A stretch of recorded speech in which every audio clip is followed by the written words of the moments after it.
کہ معراج مصطفیٰ صلی اللہ علیہ وآلہ وسلم ہمارے محبوب سید الاولین والآخرین شفیع المذنبین رحمت للعالمین سیدنا و مولانا امام اعظم محمد رسول اللہ صلی اللہ علیہ وآلہ وسلم کے ان 3 معجزات میں سے ایک بڑا معجزہ ہے جن کا ذکر قرآن کے اندر آیا ہے۔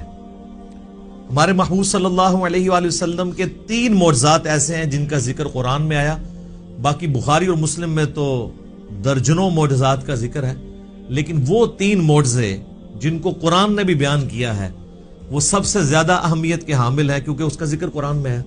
ان میں سے نمبر 1 معجزہ، جسے آپ عربی میں آیاتن کہتے ہیں، اردو میں آپ معجزہ، عقل کو عاجز کر دینے والی چیز، اللہ کی نشانی، وہ ہے القرآن، جس کا ذکر سورۃ العنکبوت میں آیا کہ یہ نبی علیہ السلام کا واحد معجزہ ہے جس کی بنیاد پہ دعوی نبوت ہے۔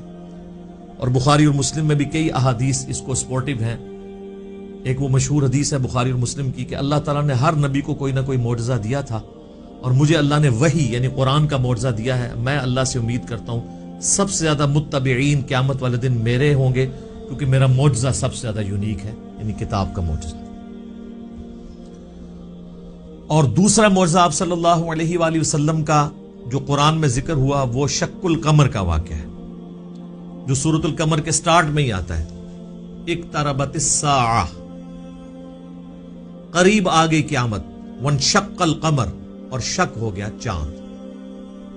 اس کانٹیکسٹ میں بخاری اور مسلم میں کئی احادیث ہے کہ نبی صلی اللہ علیہ وآلہ وسلم کے مبارک زمانے میں چاند 2 ٹکڑے ہوا تھا اور پھر دوبارہ سے جڑ گیا۔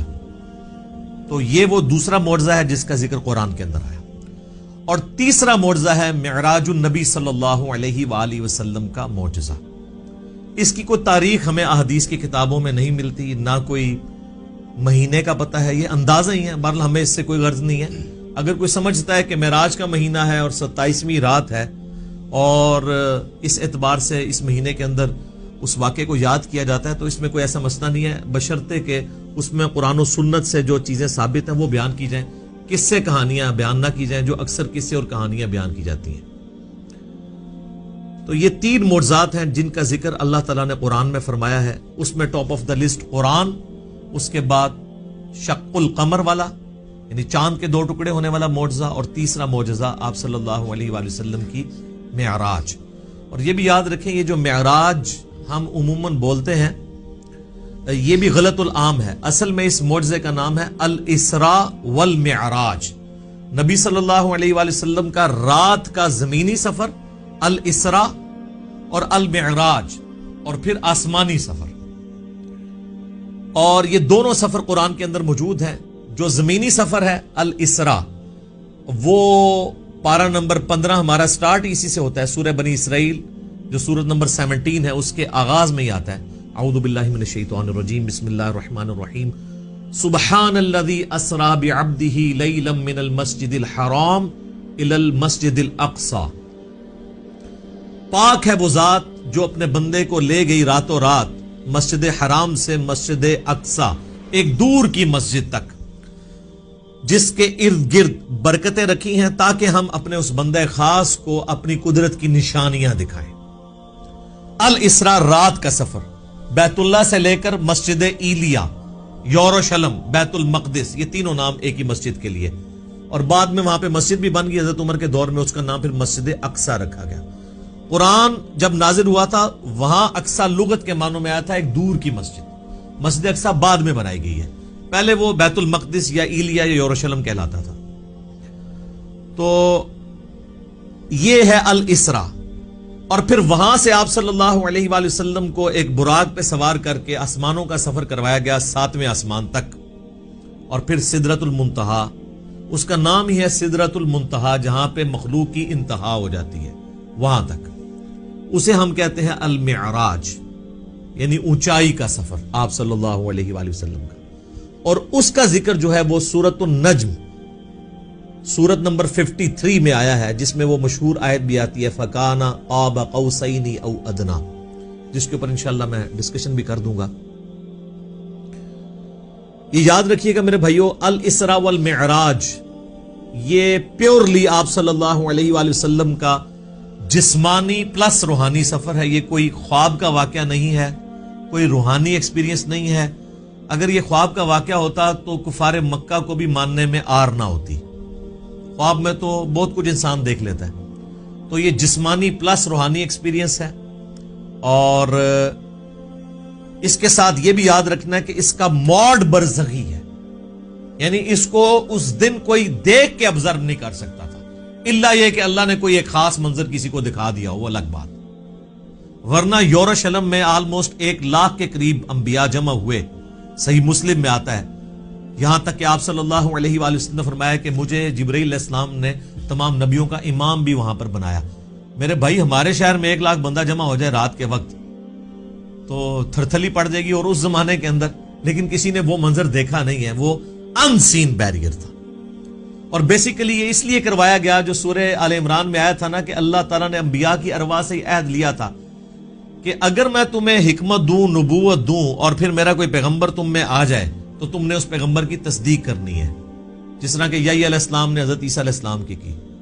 اور نبی صلی اللہ علیہ وآلہ وسلم کی تصدیق تو سب انبیاء نے کرنی تھی, تو وہ اللہ تعالیٰ نے فزیکلی انبیاء کرام کو جو ہے وہ برزخی طور پہ وہاں پہ جمع کر کے اور آپ صلی اللہ علیہ وآلہ وسلم کے پیچھے نماز پڑھوا کے آپ کی امامت کا اعلان کروایا کہ آپ امام الانبیاء ہیں صلی اللہ علیہ وآلہ وسلم, تاکہ سورہ آل عمران کا وہ والا وعدہ پورا ہو. وہ بڑا سٹرکٹ وعدہ ہے, اس میں یہاں تک الفاظ ہیں کہ مجھ سے یہ عہد کرو کہ جب میرے پیغمبر آئیں گے تم ان پر ایمان بھی لاؤ گے, ان کی مدد بھی کرو گے, اور میرے ساتھ یہ بھاری ذمہ اٹھاؤ, میں بھی تمہارے ساتھ گواہوں میں شامل ہوتا ہوں. اور اب بھی اگر کسی نے اس عہد کو توڑا تو وہ فاسقوں میں شمار ہوگا. یہ اتنے سخت الفاظ انبیاء کرام علیہ السلام کے بارے میں اللہ تعالیٰ نے ارشاد فرمائے. تو یہ برزخی اس کا موڈ تھا. اب اگر کسی کو شوق ہے کہ جی میں یہ سارا واقعہ ایک ایک احادیث کے انٹرنیشنل نمبرز کے ساتھ دیکھنا چاہتا ہوں, خود سننا چاہتا ہوں, پڑھنا چاہتا ہوں, تو سننے کی حد تک تو ہم نے الحمدللہ اکتوبر 2015 میں, یہ آج مارچ 2020 چل رہی ہے, اکتوبر 2015 میں آلموسٹ سمجھ لیں 4.5 سال پہلے ڈیٹیل 3 لیکچر, مسئلہ نمبر 126 ABC 3 نشستوں میں آلموسٹ 4.5 گھنٹے کی گفتگو ویڈیو میں ریکارڈ کروا دی ہے.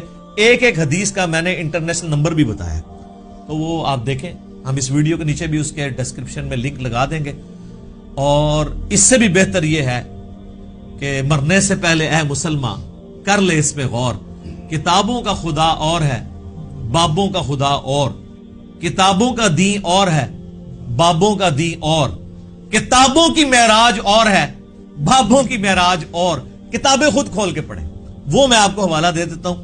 صحیح بخاری میں انٹرنیشنل نمبر ہے 3887, ڈیٹیلڈ حدیث ہے پوری واقعہ معراج کی, جس میں الاسراء زمینی سفر بھی ہے, آسمانی سفر, ہر آسمان پہ کس کس پیغمبر سے ملاقات ہوئی, 5 نمازیں دی گئیں, یہ ساری کی ساری 50 سے 5 ہوئی, حضرت موسیٰ علیہ السلام کے ساتھ ملاقاتیں ہوئی, یہ پوری صحیح بخاری میں انٹرنیشنل نمبر ہے 3887, اور سر صحیح مسلم 37 حدیث کنزیکٹیو ہیں. شروع میں پہلی جلد کے اندر انٹرنیشنل نمبر کے مطابق 411 سے لے کر 447, 411 سے 447 صرف واقعہ معراج کے اوپر, الاسراء والمعراج. اچھا, وہاں پہ بھی آپ کو ہیڈنگ مل جائے گی, الاسراء والمعراج, رات کا سفر اور آسمانوں کا سفر. اور مشکات میں اگر آپ نے پڑھنا ہے تو تیسری جلد میں آپ کو 5862 سے 5867 تک مسلسل 6 احادیث اس حوالے سے مل جائیں گی جو واقعہ معراج سے ریلیٹڈ ہے. لیکن ظاہر ہے کہ کچھ سکپ بھی ہوئی ہیں, تو وہ آپ صحیح مسلم کا وہ چیپٹر پڑھ لیں 411 سے 447 تک. اچھا, یہ جو میں نے دعویٰ کیا نا کہ یہ جسمانی پلس روحانی سفر ہے, یہ کوئی خواب کا معاملہ نہیں ہے, اگرچہ خواب میں بھی آپ علیہ السلام کو معراج ہوئی, وہ الگ سے ہے. کچھ ضعیف روایتیں بھی ہیں سیدہ عائشہ کی طرف منسوب, حضرت معاویہ کی طرف منسوب, کہ وہ لوگ کہتے تھے کہ نبی علیہ السلام کو خواب میں معراج کروائی گی, لیکن وہ اصول محدثین پہ جعلی روایتیں ہیں. صحیح بخاری کے اندر اوپر تلے 3 طرق سکیٹرڈ فارم میں, اوپر تلے تو نہیں ہے, 3 طرق آئے ہیں. انٹرنیشنل نمبر کے مطابق 6613, 4716, 3888, جس میں ابن عباس کا قول ہے، سورہ بنی اسرائیل کی آیت نمبر 60 میں آتا ہے نا کہ ہم نے نبی صلی اللہ علیہ وآلہ وسلم کو جو منظر دکھایا تھا. اب وہاں پہ جو رؤیا کا لفظ استعمال ہوا ہے نا، وہ کہتے ہیں خواب کے لیے استعمال ہوتا ہے، حالانکہ عربی میں رؤیا آنکھوں سے دیکھنے والے منظر کے لیے بھی یہ لفظ استعمال ہوتا ہے. بال ابن عباس کا قول امام بخاری اسی آیت کو ہیڈنگ بنا کے لے کے آئے ہیں، سورہ بنی اسرائیل آیت نمبر 60 کے. اور ابن عباس کہا کرتے تھے کہ نبی صلی اللہ علیہ وآلہ وسلم کو جو یہ منظر دکھایا گیا جو کافروں کے لیے فتنہ بن گیا، قرآن کی آیت ہے. فتنہ کیوں بنا؟ میرے بھائی اگر خواب کا منظر ہوتا تو خواب کیوں کافروں کے لیے فتنہ بنتا؟ وہ تو مان لیتے ہیں کہ خواب میں تو کچھ بھی ہو سکتا ہے، فتنہ بنے اس لیے کہ وہ فزیکل کلیم تھا. تو ابن عباس کا قول ہے صحیح بخاری میں کہ یہ منظر جو دکھایا گیا یہ نبی صلی اللہ علیہ وآلہ وسلم نے اپنی جسم کی آنکھوں سے دیکھا تھا، دل کی آنکھوں سے نہیں. دل کی آنکھوں سے مراد ہوتا ہے خواب میں، اور جسم کی آنکھوں سے مراد فزیکلی یہ دیکھنا ہے. میرے بھائیو، الاسراء والمعراج میں آپ صلی اللہ علیہ وآلہ وسلم کو کئی ایک مناظر دکھائے گئے، جو سورہ بنی اسرائیل کی آیت نمبر 7 جو آیت نمبر سٹارٹ میں 1 ہے، سورت نمبر 17، لِنُرِيَهُ مِنْ آیاتنا، تاکہ ہم اپنے بندے کو اپنی نشانیوں میں سے نشانیاں دکھائیں. وہ نشانیاں کون سی تھی؟ ان پہ میں بولوں تو میرے بھائی تقریباً 3-4 گھنٹے اور لگ جائیں گے. میں آپ کو موٹی موٹی باتیں بتا دیتا ہوں جو بخاری اور مسلم میں آئی ہیں کہ آپ علیہ السلام کو کیا کچھ دکھایا گیا. نمبر 1 سٹارٹ ہوا شق الصدر سے، آپ علیہ السلام کا سینہ چاک کیا گیا، بخاری مسلم میں آتا ہے، اور جنت سے سونے کا تشت لا کے آب زمزم کا پانی ڈال کے جبرائیل علیہ السلام نے نبی علیہ السلام کا دل جو ہے وہ دھویا. نمبر 2 آپ صلی اللہ علیہ وآلہ وسلم کو، چونکہ آپ مکے میں تھے، ابھی مدینہ آپ نے جانا تھا، راستے میں ایک شہر میں اتارا گیا اور جبرائیل نے کہا کہ یہ طیبہ ہے، مدینہ، جو آپ کا مسکن عنقریب بننے والا ہے ہجرت کے بعد. حضور کو اس وقت تک نہیں پتا تھا کہ یہاں سے تو میری دعوت جو ہے وہ ایسی لانچ ہوگی کہ رومن اور پرشین امپائر بھی کچھ نہیں جائیں گی. نمبر 3 پھر آپ کو کوہ طور پہ لے جایا گیا، انبیاء کے مقامات پہ. سب سے پہلے نبی علیہ السلام کا اپنا مسکن، اس کے بعد پھر طور سینا کے اوپر، اور کہا گیا کہ یہ وہ ہے جہاں پہ اللہ تعالیٰ نے حضرت موسیٰ علیہ السلام سے کلام کیا تھا. نمبر 4 بیت اللحم لے جایا گیا. بیت المقدس میں ایک جگہ ہے جہاں پہ حضرت عیسیٰ علیہ السلام کی ولادت ہوئی تھی، تو وہ جگہ بھی دکھائی گئی. لہذا اس سے امام نے تیمیہ کے اس عقیدے کا رد ہوا کہ انبیاء کی جو بیٹھنے کی جگہ ہیں ان کا وزٹ کرنا یہ نعوذ باللہ کوئی بدعت ہے. نبی علیہ السلام کو تو خود کروائی جا رہی ہے یہ ساری چیزیں، الحمدللہ. اور صحیح بخاری میں اوپر تلے 10 احادیث ہیں کہ عبداللہ بن عمر اپنے سفر حج کے دوران ان جگہوں پر نماز پڑھا کرتے تھے جہاں پہ نبی علیہ السلام کے ساتھ جب انہوں نے سفر کیا تھا تو جہاں جہاں اتر کے نماز پڑھی تھی. تو اس میں امام بخاری نے باب باندھا ہے کہ نبی علیہ السلام کی جگہوں کو تلاش کر کے وہاں پہ نماز پڑھنا. حتیٰ کہ مسند احمد میں آتا ہے کہ وہ اس جگہ پہ پیشاب بھی کرتے تھے جہاں نبی علیہ السلام نے اپنے سفر حج میں پیشاب کیا تھا. بخاری میں الفاظ ہیں نافع کے کہ مسجدیں موجود تھیں راستے میں، مسجد کے پاس نالوں کے قریب جو پتھر تھے وہاں پہ وہ نماز پڑھتے تھے، مسجد میں نہیں پڑھتے تھے. وہ کہتے تھے مسجد تو بعد میں بنی ہے، نبی علیہ السلام نے اس پتھر پہ نماز پڑھی تھی. یہ اتباع سنت کا جذبہ تھا. تو ظاہر نبی علیہ السلام سے لیا. 4 چیزیں ہوگی جی، شق الصدر، مدینہ شریف دکھایا گیا، طور سینا، بیت اللحم، اور اس کے بعد صحیح مسلم میں آتا ہے قبر موسیٰ دکھائی گئی. نبی علیہ السلام کہتے ہیں میں نے سرخ ٹیلے کے پاس موسیٰ علیہ السلام کو ان کی قبر میں نماز پڑھتے ہوئے دیکھا، اور اگر میں گزروں میں تمہیں وہ قبر بھی دکھا سکتا ہوں. وہ قائم یصلی فی قبری، وہ کھڑے اپنی قبر میں نماز پڑھ رہے تھے. لیکن یہ معاملہ ہے برزخی، حیات انبیاء کے اوپر یہ ثبوت ہے لیکن برزخی معاملہ. اس کے بعد آپ صلی اللہ علیہ وآلہ وسلم کو بیت المقدس میں انبیاء کی امامت کروائی گئی. 1 لاکھ کے قریب پیغمبروں کو جمع کیا گیا، اور جبرائیل علیہ السلام نے کہا کہ آپ ان کی امامت کروائیں. یہ صحیح مسلم میں آتا ہے. اچھا، پھر دجال دکھایا گیا، یہ بھی آتا ہے بخاری مسلم میں، دجال بھی دکھایا گیا. پھر آپ علیہ السلام کو آسمانوں کی سیر کروائی گئی. پہلے آسمان پہ آدم علیہ السلام سے ملاقات ہوئی، دوسرے پہ حضرت یحییٰ اور عیسیٰ سے، تیسرے پہ یوسف علیہ السلام سے، چوتھے پہ ادریس علیہ السلام سے، 5ویں پہ ہارون علیہ السلام سے، 6 پہ موسیٰ علیہ السلام سے، اور 7ویں پہ ہمارے جد امجد سیدنا ابراہیم خلیل اللہ علی نبینا علیہ الصلوۃ والسلام سے ملاقات ہوئی. اس کے بعد آپ علیہ السلام کو جنت اور دوزخ بھی دکھائی گئی. ٹائم میں ٹریول کروا کے جو مستقبل کا وقت تھا وہ پہلے دکھا دیا گیا. لوگ کہتے ہیں ابھی تو لوگ دوزخ اور جنت میں پہنچے نہیں, تو حضور نے کیا دیکھا؟ بھئی اللہ نے وقت. اور آپ یہ دیکھ لیں, یہ سب کچھ منظر کتنے زمانے میں طے ہوا ہوگا, لیکن ایک رات میں سب کچھ ہو گیا. صرف بیت المقدس اور خانہ کعبے کے درمیان جو فاصلہ ہے اس زمانے میں 40 دن کی مسافت تھی, وہی نہیں طے ہو سکتی تھی. اللہ اکبر. اسی لیے تو وہ آتا ہے نا المعجم الکبیر طبرانی کے اندر اور دلائل النبوہ امام بیہقی کی کتاب کے اندر اور کئی کتابوں کے اندر, کہ لوگوں نے آ کے حضرت ابوبکر کو کہا نا کہ تمہارا ساتھی تو یہ کہہ رہا ہے کافروں نے چھیڑنے کے لیے. انہوں نے کہا اگر وہ کہہ رہے ہیں تو میں تصدیق کرتا ہوں. تو اسی پر آپ کا لقب صدیق رکھا گیا کہ آپ علیہ السلام کی تصدیق کرنے والے. اس کے بعد بیت المعمور دکھایا گیا. بخاری مسلم میں آتا ہے 7ویں آسمان کے اوپر اسی خانہ کعبہ کی سیدھ میں ایک گھر ہے جس کا طواف فرشتے کرتے ہیں.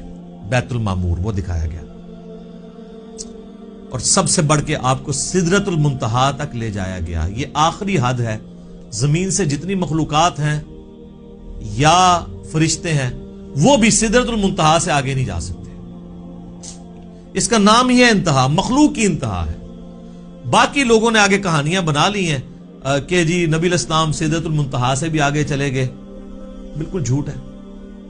یہ آپ کی انتہا تھی. اور آگے پتہ نہیں کیا کیا کہانیاں بنائی ہوئی. کہتے ہیں عرش پہ جوتیوں سمیت چلے گئے. یہ تو اتنا بڑا جھوٹ ہے کہ احکام شریعت میں احمد صاحب بریلوی صاحب نے لکھا ہے کہ یہ جو معرج النبوہ کتاب جس میں یہ باتیں لکھی ہیں, یہ ہے تو سنی عالم ہے لیکن ہر طرح کی جھوٹی سچی روایتیں لکھ دیتا ہے. یہ محض باطل بات ہے کہ نبی علیہ السلام اپنی مبارک جوتیوں کے ساتھ عرش پہ گئے. یہ اعلیٰ حضرت نے لکھا ہے کہ یہ جھوٹی بات ہے. تو عرش پہ جانے والی کوئی بات نہیں. ہاں کسے کہانیوں میں آپ مزے لے لے کے بیان کریں. اور جب ہم پوچھتے ہیں کہاں لکھا ہے, وہ کہتے ہیں سعدی شیرازی کے شعر نہیں آپ نے پڑھے, مولانا روم کے شعر نہیں پڑھے. ہم کہتے ہیں میرے بھائی ہم تو آپ کو چیخ چیخ کے یہی تو کہہ رہے ہیں کیا کہ مرنے سے پہلے ہے مسلمان. کر لے اس پہ غور. کتابوں کا خدا اور ہے, بابوں کا خدا اور. کتاب میں سے کوئی نکالے نا بات جہاں پہ لکھا ہو. پھر ڈاکٹر صاحب تو آپ کو پتا ہے طاہر القادری صاحب تو وہ کہتے ہیں کہ وہ دروازہ کھولا حضور نے حضور کے لیے, پھر کہا کہ آپ اندر آ جائیں, حریم ناز میں آ جا. وہ پتہ نہیں کیا عشق مشوقی کا انہوں نے ایک, اور بلکہ وہ بغل گیر پتہ نہیں کیا کچھ انہوں نے کیا ہے. اور طارق جمیل صاحب نے بھی اسی سے ملتی جلتی باتیں کی ہیں. وہ قاب قوسین او ادنا وہ پوری کر کے بتاتے ہیں. انشاءاللہ اینڈ پہ ڈسکس کرتا ہوں. تو میرے بھائی یہ کتابوں کی بات ہو رہی ہے. اور سدرۃ المنتہا ہی پہ اللہ تعالیٰ کی ملاقات ہوئی اپنے محبوب علیہ السلام کے ساتھ. اور سورۃ النجم میں اس کا ذکر ہے. وہاں پہ اللہ تعالیٰ نے وحی بھی کی آپ علیہ السلام کو. صحیح مسلم میں آتا ہے کہ 3 چیزیں آپ کو وہیں پہ عطا ہوئی. نمبر 1 5 نمازیں. وہ ڈیٹیل بخاری مسلم میں آتی ہے کہ 50 تھی, کم ہوتے ہوئے موسیٰ علیہ السلام کے پاس جب وہ آتے تھے نا 6ٹھے آسمان کے اوپر, تو کہتے تھے حضرت زیادہ ہیں کم کروائیں. ایک پھیرے ہی بس اور لگنا تھی, وہ کون ہی لگیا, ورنہ وہ 5 کم ہوتے 5 تک رہ گئی. پھر اس میں الفاظ ہیں بخاری مسلم میں, اللہ نے کہا کہ میرا قول بھی نہیں بدلے گا, تمہاری امت پڑے گی 5. سورۃ الانعام میں ہے کہ ایک نیکی 10 کے برابر ہے, تو میں ان کو ثواب 10 کا ہی دوں گا. ایک کے بدلے 10 کا, تو نمازیں 50 کے ہی ثواب ملے گا 5 کے گیز میں. دوسرا تحفہ دیا گیا سورۃ البقرہ کی آخری 2 آیات. صحیح مسلم میں آتا ہے آمن الرسول بما انزل الیہ من ربہ والمؤمنون. سر یہ 2 آیات وہ ہیں جو اس دنیا میں نازل نہیں ہوئی ہیں, آسمانوں پہ نازل ہوئی ہیں. آسمان سے آسمانوں پہ ہی نبی علیہ السلام کے مبارک سینے پہ. اور صحیح مسلم میں آتا ہے کہ تیسری چیز جو آپ کو دی گئی کہ آپ کا جو کوئی امتی شرک نہیں کرے گا نا میں اسے معاف کر دوں گا. تو اس کو تو سپورٹو پھر قرآن میں بھی آیت ہے انہ من یشرک باللہ فقد حرم اللہ علیہ الجنہ ومأواہ النار وما للظالمین من انصار. بے شک جو کوئی اللہ کے ساتھ شرک کرے گا اللہ اس گناہ کو کبھی معاف نہیں کرے گا, اس پہ جنت حرام ہے, اس کا ٹھکانہ دوزخ ہے, اور وہاں اس کا کوئی مددگار نہیں ہوگا. حتیٰ کہ بخاری مسلم کی حدیث ہے کہ اللہ نے ہر نبی کو کوئی نہ کوئی دعا دی تھی, اس نے اس دنیا میں ہی دعا کر لی. حضرت نوح نے دعا کی, اس کی وجہ سے ان کی قوم ہلاک ہوگی. میں نے اپنی دعا چھپا کے رکھی ہے قیامت کے دن کے لیے. میں اس دعا سے اپنی امتیوں کے لیے شفاعت کی دعا کروں گا, اور میری دعا سے ہر میرے امتی کو نفع پہنچے گا سوائے اس شخص کے جس نے دنیا میں اللہ کے ساتھ شرک کیا. Shirk is the most sensitive issue in the sight of Allah. Allahu Akbar. تو یہ 3 گفٹ آپ علیہ السلام کو ملے: 5 نمازیں، سورۃ البقرہ کی آخری 2 آیات، اور جو شرک نہیں کرے گا اس کی مغفرت. یہ ساری تفصیلات آپ مسئلہ نمبر 126 ABC کے اندر دیکھ سکتے ہیں 4.5 گھنٹے میں اس کو سکپ کرتا ہوں. الاسراء والمعراج میں جو معراج والا پورشن ہے، اس میں سب سے زیادہ کنٹروورشل چیز جو آپ نے سوال میں بھی کی، وہ ہے نبی علیہ السلام نے کیا شب معراج اللہ تعالیٰ کو دیکھا تھا یا نہیں. اب اس کا جواب ہاں یا نہ میں دینا تو بہت بڑی آزمائش ہے مسلمانوں کے لیے، جب تک کہ آپ پورا مقدمہ ان کو نہیں سمجھاتے. تو آپ اس پورے مقدمے کو سمجھیں گے تو آپ کے لیے معاملہ آسان ہو جائے گا. اس کی وجہ یہ ہے کہ یہاں پہ فرقہ واریت کا دین ہے، جس کو میں بابوں کا دین کہتا ہوں. اور آپ سے بار بار کہتا ہوں کہ مرنے سے پہلے اے مسلمان کر لے اس پہ غور. کتابوں کا خدا اور ہے، بابوں کا خدا اور. اچھا کہتے ہیں نہیں آپ کتابوں کا دین کہہ لیا کریں، بابوں کا خدا تو سب کا ایک ہے. میرے بھائی اس کے اندر قیامت مضمر ہے. دین کس لیے ہوتا ہے؟ اللہ کی شناخت کے لیے. جب آپ کے بابوں نے اس اللہ کی شناخت ہی میں نہیں کروائی ہے جو پیغمبروں کے ذریعے اللہ نے کروائی تھی، تو ہم رونا روئیں گے نا کہ آپ کس اللہ کی بات کرتے رہے ہو. تو اصل چیز قیامت زور اس شعر میں تبھی ہے کہ کتابوں کا خدا اور ہے، بابوں کا خدا اور. اور دیکھ لیں ہلچل مچی اس کی وجہ سے ہے.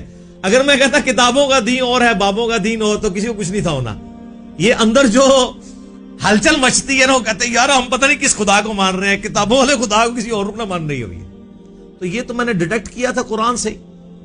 کتابوں کا خدا حضرت آدم علیہ السلام کو جب اللہ نے دنیا پہ اتارا، سورۃ البقرہ آیت نمبر 38، تو اللہ تعالیٰ نے ہماری ماں اور باپ کو یہی کہا تھا قُلْ اهْبِطُوا مِنْهَا جَمِيعًا، اے آدم اور اس کی بیوی اور میری ان دونوں بندوں کی قیامت تک ہونے والی اولاد اتر جاؤ زمین میں. فَإِمَّا يَأْتِيَنَّكُم مِّنِّي هُدًى، یاد رکھنا اب جب کبھی بھی کوئی ہدایت کی کتاب تمہارے پاس آئے گی، انتظار کرنا کتابوں کا، بابوں کا نہیں، کتابوں کا جو پیغمبروں کے ذریعے آئے گی. فَإِمَّا يَأْتِيَنَّكُم مِّنِّي هُدًى فَمَن تَبِعَ هُدَايَ فَلَا خَوْفٌ عَلَيْهِمْ وَلَا هُمْ يَحْزَنُونَ. جو ان کتابوں کی اس ہدایت کی پیروی کرے گا اس کو نہ کوئی خوف ہوگا نہ کوئی غم. وَالَّذِينَ كَفَرُوا وَكَذَّبُوا بِآيَاتِنَا اولئک اصحاب النار ہم فیہا خالدون. جو کوئی ہماری آیات کو جھٹلا دے گا، کفر کرے گا، اس کو جھٹلائے گا، تو وہ ہوں گے اہل جہنم، رہیں گے اس میں ہمیشہ ہمیشہ. اللہم اجرنا من النار آمین. اللہم من احییتہ منا فاحیہ علی الاسلام ومن توفیتہ منا فتوفہ علی الایمان آمین. تو اس لیے ہم کہتے ہیں کتابوں کا دین، بابوں کا نہیں. تو اس مقدمے کو سمجھنے کے لیے آپ پہلے بنیادی بات سمجھ لیں، ایک بنیادی عقیدہ، جو عقیدہ پوری امت کا ہے سوائے ان لوگوں کے جو اپنے نفس کے غلام بنے ہوئے ہیں. وہ کون ہے وہ میں آپ کو بتا دوں گا. پوری امت کا یہ عقیدہ ہے کہ مرنے سے پہلے اس روئے ارض پہ اللہ تعالی کا دیدار کسی انسان کو، کسی جن کو، کسی فرشتے کو یا کسی بھی مخلوق کو ہونا محال ہے، امپاسبل ہے. یہ مقدور نہیں ہے، محال ہے. اس کے ثبوت میں سورۃ الانعام کی آیت نمبر ہے 103، لا تدرکہ الابصار، نگاہیں اس کا احاطہ نہیں کر سکتی، وہ نگاہوں کا احاطہ کر لیتا ہے. حتیٰ کہ اس آیت میں اہل تشیع اتنا غلو کرتے ہیں کہ وہ یہ کہتے ہیں کہ قیامت میں اور جنت میں بھی اللہ کا دیدار نہیں ہوگا. وہ بھی غلو کر رہے ہیں. اور دوسری طرف ان کی حالت یہ ہے کہ وہ کہتے ہیں کہ مولا علی علیہ السلام اس وقت تک سجدے سے سر نہیں اٹھاتے تھے جب تک اللہ کو دیکھ نہ لے. تو ہم کہتے ہیں یار آپ کوئی ایک بات کرو، کسی بات کے اوپر ٹکو. اور پھر بعض غلو کرنے والے وہ کہتے ہیں شب معراج بھی جو مولا علی کا پنجہ دیکھا تھا. خیر اب اہل علم ان کو خود ہی رد کر رہے ہیں، وہ کہہ رہے ہیں یہ نصیحتیاں، ہمارا ان سے کوئی تعلق نہیں ہے. اہل تشیع کا یہ جو ہے مکتب نہیں ہے، مکتب اہل بیت یہ نہیں ہے. تو یہ سورۃ الانعام کی آیت نمبر 103 اس پر گواہ ہے. اور اس سے بھی بڑھ کر پریکٹیکل ایکسپیرینس سورۃ الاعراف کی آیت نمبر 143، جب موسیٰ علیہ السلام نے کوہ طور پہ ملاقات کے دوران کہا اے اللہ میری خواہش ہے میں تجھے دیکھوں. اتنی دفعہ باتیں سن سن کے اگلا سٹیپ بھی بندہ طے کرتا ہے نا. تو اللہ نے کیا فرمایا تھا؟ لن ترانی، ہرگز نہیں دیکھ سکتا تو مجھے، بلکہ تو پہاڑ کی طرف دیکھ، اگر یہ پہاڑ اپنی جگہ پہ قائم رہا تو سمجھنا تو مجھے دیکھ سکتا ہے.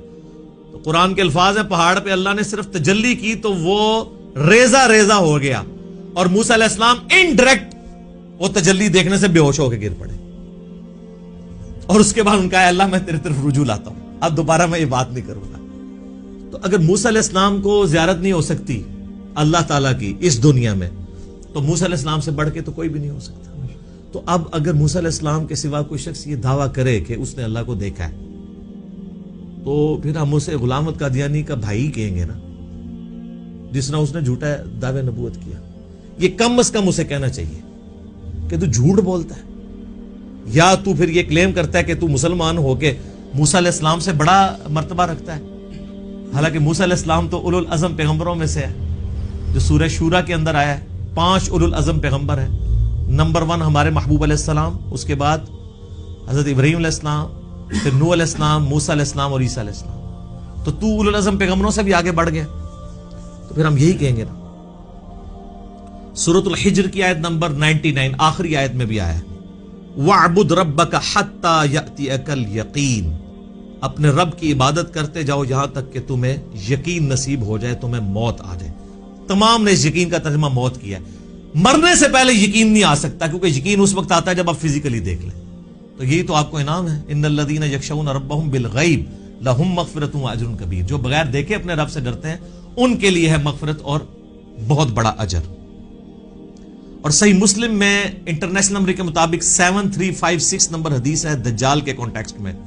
نبی علیہ السلام فرماتے ہیں کہ یہ دجال آئے گا تو اس کے ماتھے پہ کافر لکھا ہوگا، لیکن وہ کاف فا را یا کاف الف فا را لکھا ہوگا ایبریویشنز میں. تو لوگ جو اہل ایمان ہے، نبی علیہ السلام کہتے ہیں وہ پڑھ لیں گے کہ یہ کافر لکھا ہے، تو ان کو پتہ چلے گا دجال ہے. دوسرے لوگ نہیں پڑھ پائیں گے، چاہے مومنین میں بھی منافقین ہوئے. اور وہ ہو سکتا ہے کاف سے کشف پڑھ لیں، الف سے الہام پڑھ لیں، فا سے فیض پڑھ لیں، اور را سے روحانیت پڑھ لیں کہ جی یہ تو بہت بڑے بزرگ ہیں.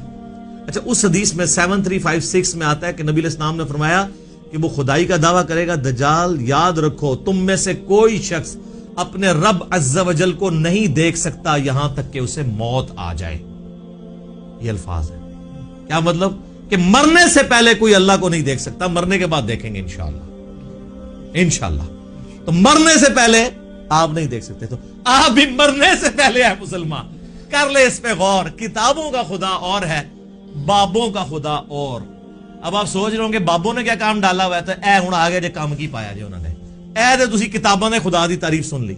بابوں نے کیا کام ڈالا ہے جناب؟ تذکرۃ الاولیاء شیخ فرید الدین عطار المتوفی 627 ہجری کی کتاب ہے، جو بریلوی اور دیوبندی دونوں چھاپ رہے ہیں اور کہہ رہے ہیں سارے اولیاء کے حالات زندگی اس میں لکھے ہوئے ہیں. ایسی کو کتاب نہیں، اس میں بایزید بستامی کی معراج لکھی ہوئی ہے، المتوفی 261 ہجری. ان کا امام ابو یزید بستامی اور میرا امام ابو الحسین مسلم بن حجاج القشیری المتوفی 261 ہجری.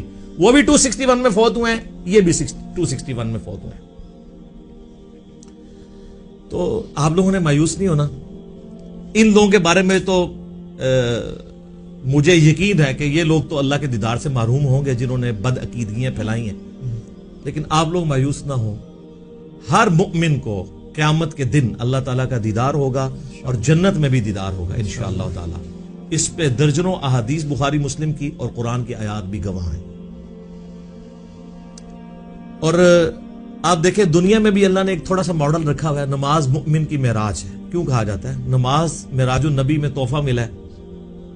وہاں سدرۃ المنتہا پہ اللہ اور نبی نے ڈائریکٹ باتیں کی تھیں حجاب کے اندر، وہ میں بعد میں حدیث بتاؤں گا. آپ یہاں دنیا پہ بیٹھ کے اللہ سے باتیں کر سکتے ہیں نماز کی حالت. باقی یہ جو کہانی مشہور ہے نا کہ یہ معراج النبی کی گفتگو ہے اللہ کی اور نبی علیہ السلام کی التحیات للہ والصلوات والطیبات، یہ بالکل کہانی ہے، یہ کسی حدیث میں نہیں آئی ہے. بخاری مسلم میں تو واضح آیا ہے. صحابہ کرام کہتے ہیں رسول اللہ صلی اللہ علیہ وآلہ وسلم نماز کا تشہد ہمیں قرآن کی طرح سکھاتے تھے. ابن مسعود کہتے ہیں کہ میرے ہاتھ کو نبی علیہ السلام نے اپنے دونوں مبارک ہاتھوں میں لے کے مجھے یہ سکھایا تھا التحیات للہ والصلوات والطیبات. تو یہ نبی علیہ السلام نے سکھایا ہوا ہے، اس کا معراج کے ساتھ کوئی تعلق نہیں ہے، یہ کہانی ہے جو آپ بچپن سے سارے سنتے ہیں. جی نبی علیہ السلام نے کہا التحیات للہ والصلوات والطیبات، اللہ نے کہا السلام علیکہ ایھا النبی ورحمۃ اللہ وبرکاتہ، تو نبی علیہ السلام نے نعوذ باللہ پھر کریکشن کی اور کہا السلام علینا وعلی عباد اللہ الصالحین، اور پھر فرشتوں نے کہا اشہد ان لا الہ الا اللہ واشہد ان محمدا عبدہ ورسولہ. ایک کہانی ہے سر، کڈی وڈی کہانی ہے، اور بچپن تو سن رہے ہو. آج تک کسی مولوی کو پوچھا ہے اے وہ کہانی جڑا بریلوی بھی بیان کرتا ہے، دیوبندی بھی بیان کرتا ہے، اہل حدیث بھی بیان کرتا ہے، کسی نے نہیں پوچھا یہ لکھی کہاں ہوئی یہ کہانی ہے. سورۃ القیامہ کی آیت نمبر 22 اور 23 میں آیا ہے، اللہ تعالیٰ نے فرمایا وجوہ یومئذ ناظرہ، اس دن ایسے چہرے ہوں گے جو تر و تازہ ہوں گے، الی ربہا ناظرہ، اپنے رب کی طرف دیکھ رہے ہوں گے. جو تر و تازہ چہرے ہوں گے وہ اپنے رب کی طرف دیکھ رہے ہوں گے.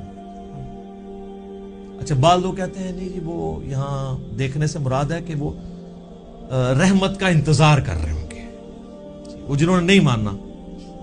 تو یہ جو سورۃ الفجر کی آیت ہے وَجَاءَ رَبُّكَ وَالْمَلَكُ صَفًّا صَفًّا، قیامت والے دن اللہ اور فرشتے قطار در قطار اس دنیا پہ اتریں گے، کیونکہ میدان محشر اس دنیا میں عدالت لگنی ہے. تو جیسا اللہ کی شان کے لائق ہے وہ زمین پہ اترے گا.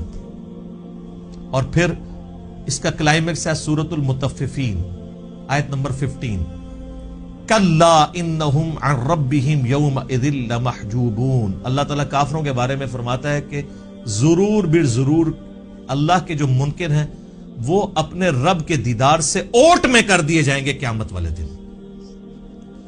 اچھا اللہ کے دیدار سے اوٹ میں کر دیے جائیں گے کافر، تو اس کے اندر کیا امپلائڈ ہے کہ اہل ایمان حجاب اٹھا دیا جائے گا، کیونکہ اللہ کے آگے تو کوئی حجاب نہیں آ رہا نا، اللہ کے سامنے تو کوئی چیز چھپی نہیں ہوئی ہے. یہ بندے اور اللہ کے درمیان حجاب ہے، کافر کے درمیان آ جائے گا، مومن کا اٹھ جائے گا. یہ واضح ثبوت ہے. لہذا شیعہ کا موقف جو ہے باطل ہے، بلکہ میں شیعہ کو دعوت دوں گا کہ اللہ کے بندو، ہماری نمازوں عبادات ان ساری چیزوں کا کیا حاصل ہونا ہے کہ اگر ہم جنت میں پہنچ جائیں اور تب بھی اپنے رب کو نہ دیکھ سکیں. قرآن کی درجنوں آیات میں جو اللہ تعالیٰ بار بار کہتا ہے کہ بغیر دیکھے اپنے رب سے ڈرتے ہیں، تو یہ پردہ آخر اٹھنا ہے نا، کبھی اس دن اٹھنا ہے کہ جس دن اللہ تعالیٰ نے یہ امتحان میں آپ کو پاس کر دینا ہے کہ ہاں جی تم بغیر دیکھے ڈرتے تھے نا، اب اس کا انعام ہے، مجھے دیکھ لو. یہ تو امپلائیڈ ہے اس کے اندر، ورنہ تو دین کی لذت ہی ختم ہے اگر قیامت میں جنت میں اللہ کا دیدار نہیں ہے. بخاری مسلم میں درجنوں احادیث ہیں. اسی کانٹیکسٹ میں جو سورۃ القیامہ کی آیت نمبر 22 ہے وجوہ یومئذ ناظرہ الی ربہا ناظرہ، اس آیت کے کانٹیکسٹ میں بخاری مسلم دونوں میں حدیث ہے. صحابہ کرام نے پوچھا یا رسول اللہ کیا ہم اپنے رب کو دیکھیں گے قیامت والے دن؟ آپ نے فرمایا تم ضرور اپنے رب کو دیکھو گے. 14ویں رات کا چاند جب چھایا ہوتا ہے اور کوئی بادل نہ ہو تو تمہیں اس چاند کو دیکھنے میں کوئی تکلیف محسوس نہیں ہوتی. سورج کو دیکھنے میں تکلیف ہوتی ہے، چاند کو دیکھنے میں نہیں ہوتی. بالکل اس طریقے سے تم اپنے رب کو بھی دیکھو گے اور تمہاری آنکھوں پہ کوئی سٹرین نہیں آئے گا، جیسا کہ اس کی شان کے لائق ہے. تم اپنے رب کو دیکھو گے انشاءاللہ تعالی. اور سر صحیح مسلم میں ایک بڑی رکت انگیز حدیث ہے. نبی علیہ السلام فرماتے ہیں جنتی جب جنت میں پہنچ جائیں گے نا تو اللہ تعالیٰ جنتیوں سے کہے گا کہ ہاں جی کوئی اور نعمت چاہیے؟ تو جنتی کہیں گے یا اللہ اس سے بڑی کیا نعمت ہے کہ تو نے ہمیں ہمیشہ کے دوزخ کے عذاب سے بچا لیا، ہمارے چہرے تر و تازہ کر دیے، ہمارا منہ مانگا انعام ہمیں دیا، ہمیشہ کی زندگی ہمیں دے دی، اس سے بڑی بھی ابھی کوئی نعمت باقی ہے؟ تو پھر اللہ تعالیٰ ان کو سرپرائز دیتے ہوئے اپنا اور بندوں کے درمیان حجاب اٹھائے گا اور لوگ اپنے رب کی زیارت کریں گے. اور جب وہ رب کو دیکھ لیں گے نا تو ان کو دنیا کی اور جنت کی ہر نعمت بھول جائے گی. وہ کہیں گے اصل نعمت تو یہ ہے، یہ اللہ نے سرپرائز میں رکھی ہوئی ہے جنت کے اندر. یہ صحیح مسلم میں حدیث ہے. پھر نبی علیہ السلام نے کہا کہ چاہو تو قرآن پڑھ کے دیکھ لو. سورہ یونس کی آیت نمبر 26 آپ نے تلاوت کی، للذین احسنوا الحسنى وزیادہ، جو لوگ نیکوکار ہیں اللہ تعالیٰ ان کے لیے بہتر اجر رکھے گا اور کچھ بڑھ کے بھی دے گا. وہ کہتے ہیں کہ بڑھ کے جو دے گا وہ یہ ہے سب سے بڑھ کے اللہ کا دیدار انشاءاللہ تعالی.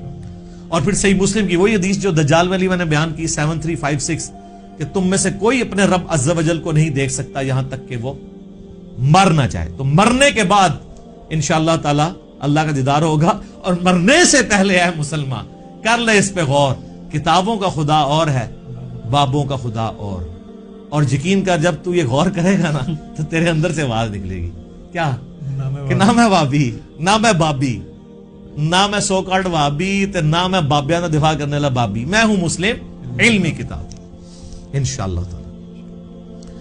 البتہ میرے بھائیو اس کائنات میں ایک ہستی ایسی ہے جسے اللہ تعالیٰ نے اس دنیا میں خواب کی حالت میں اپنا دیدار عطا کیا اور اس اعتبار سے باقی ساری مخلوقات پہ فوقیت دی، اور وہ ہمارے محبوب سید الاولین والآخرین شفیع المذنبین رحمت للعالمین سیدنا و مولانا امام اعظم محمد رسول اللہ صلی اللہ علیہ وآلہ وسلم کی مبارک ذات ہے۔ اور یہ تو نبی الاسلام کے بارے میں خواب میں زیارت والا معاملہ، یہ تو میں حدیث آپ کو بعد میں بیان کرتا ہوں۔ آپ کے بابوں نے یہ دعویٰ امام حنیفہ کے لیے بھی کیا، وہ کہتے ہیں 100 دفعہ خواب میں زیارت ہوئی ہے۔ امام بن حنبل کے بارے میں تو فضائل اعمال کے اندر لکھا ہے کہ خواب میں اللہ کو دیکھا اور پوچھا کہ اللہ جی میں آپ کا قرب چاہتا ہوں تو کس چیز سے حاصل کروں، تو اللہ نے فرمایا قرآن سے۔ تو اگے امام بن حنبل نے کہا کہ اللہ سمجھ کے کہ بغیر سمجھ کے، تو اللہ نے کہا کہ چاہے سمجھ کے چاہے بغیر سمجھ کے، کڈی کہانی خواب سے ایہی چیز لینی سی۔ تو سر اس پہ میری 100 نمبر مجلس دیکھ لیں، کتابوں کا خدا اور ہے بابوں کا خدا اور۔ میں آج اس کی انجینئرنگ نہیں کرتا، بل یہ فضائل اعمال کے اندر یہ لکھا ہوا ہے، فضائل ذکر والے چیپٹر کے اندر، کہ امام احمد بن حنبل نے بھی اللہ کو دیکھا ہے خواب میں۔ بالکل کہانی ہے، اگر یہ کوئی چیز ہوتی تو یہ پیکج موسیٰ علیہ السلام کو آفر ہوتا، جو سورۃ الاعراف کی آیت نمبر 143 میں کیٹاگوریکل ڈینائی آ گیا، لن ترانی، تو نہیں دیکھ سکتا، ٹھیک ہے، فزیکلی تو کوئی دیکھ سکتا، خواب میں بھی صرف نبی علیہ السلام کی خصوصیت ہے۔ اور وہ حدیث ہے میرے بھائیوں جامعہ ترمذی میں انٹرنیشنل نمبر کے مطابق 3235، یہ حدیث مسند امام احمد میں بھی ہے، مشکات المصابی میں 748 نمبر ہے پہلی جلد کے اندر، اور یہاں خواب کا ذکر ہے۔ اور یاد رکھیے گا سورہ الصافات کی آیت نمبر 100 سے لے کے 103 تک آتا ہے نا کہ ابراہیم علیہ السلام کو اللہ نے خواب میں بیٹے کی قربانی کا حکم دیا تھا۔ انبیاء کے خواب وحی الہی ہوتے ہیں۔ بخاری مسلم میں کئی احادیث ہیں کہ نبوت کا 46واں حصہ خواب ہے، نبیوں کو جو خواب دکھایا جاتا ہے وہ ڈیفینیٹلی وحی الہی ہوتا ہے۔ باقی بخاری مسلم میں آتا ہے کہ نبیوں کے علاوہ جو ہے وہ اللہ کی طرف سے بھی ہو سکتا ہے، شیطان کی طرف سے بھی ہو سکتا ہے، نفس کی طرف سے بھی ہو سکتا ہے۔ تو یہ ترمذی میں جو حدیث ہے، مسند احمد میں بھی، مشکات المصابی میں بھی، اور اس حدیث کے ساتھ امام ترمذی نے لکھا ھذا حدیث حسن صحیح، یہ حدیث حسن صحیح ہے۔ اور امام ترمذی نے ساتھ لکھا کہ میں نے اپنے استاد امام محمد بن اسماعیل بخاری، امام بخاری سے پوچھا تو انہوں نے بھی فرمایا کہ یہ حدیث صحیح ہے، اگرچہ بخاری میں نہیں ہے لیکن اس حدیث کو امام بخاری نے بھی صحیح کہا ہے، امام ترمذی نے بھی صحیح کہا، شیخ البانی نے بھی صحیح کہا، شیخ شعیب ارنوت نے بھی صحیح کہا، شیخ زبیر لیزئی نے بھی صحیح کہا رحمہم اللہ اجمعین۔ بڑی لمبی حدیث ہے، میں اکثر بیان کرتا ہوں، جس میں نے وہ دعا بھی آپ کو بار بار کہی ہے کہ یاد کرو، اللہم انی اسألک فعل الخیرات و ترک المنکرات۔ اس میں الفاظ ہیں جو آج کی ضرورت ہے کہ میں نے خواب میں اپنے رب کو بڑی خوبصورت صورت میں دیکھا، اور پھر یہ بھی الفاظ ہیں کہ اللہ تعالیٰ نے میرے دونوں شانوں کے درمیان اپنا ہاتھ مبارک رکھا، اور میں اس کی تشبیہ بھی نہیں دوں گا کیونکہ لیس کمثلہ شیء، اللہ کی مثل کوئی شیء نہیں، حتیٰ کہ میں نے اس کی انگلیوں کے پوروں کی ٹھنڈک اپنے قلب پہ محسوس کی جیسا کہ اس کی شان کے لائق ہے۔ باقی لمبی حدیث ہے لیکن اس میں سے یہ پورشن میں نے بیان کرنا تھا کہ خواب میں نبی علیہ السلام کو زیارت ہوئی ہے۔ اب یہاں پہ یاد رکھیے گا ایک بہت میں آپ کو کریٹیکل پوائنٹ دینے لگا ہوں، اگر کوئی شخص اللہ ہی کو دیکھ لے تو اب کائنات میں کوئی غیب ایسا رہ گیا جو اس کے لیے اٹریکٹیو ہو، اس سے بڑی تو کوئی چیز نہیں۔ تو پھر قیامت والے دن نبی علیہ السلام کے لیے اللہ نے کیا انعام رکھا ہوا ہے؟ آپ کو تو دنیا میں مل گیا سب کچھ، ہمیں تو کہا گیا نا سورۃ الملک کی آیت نمبر 12 میں ان الذین یخشون ربهم بالغیب لہم مغفرۃ و اجر کبیر، جو بن دیکھے اپنے رب سے ڈرتے ہیں ان کے لیے مغفرت اور بہت بڑا اجر ہے۔ اور آپ نے سن لیا کہ جنت میں اللہ کا دیدار، قیامت میں اللہ کا دیدار۔ تو نبی علیہ السلام نے اگر دنیا میں ہی اللہ کو دیکھ لیا تو نبی علیہ السلام کے لیے پھر کون سا نام رہے؟ اس کے اندر امپلائیڈ ہے کہ نبی علیہ السلام کے لیے انعام یہ ہے کہ دنیا میں دیکھا ہے خواب کی حالت میں، فزیکل ہی نہیں دیکھا، دل کی آنکھوں سے دیکھا۔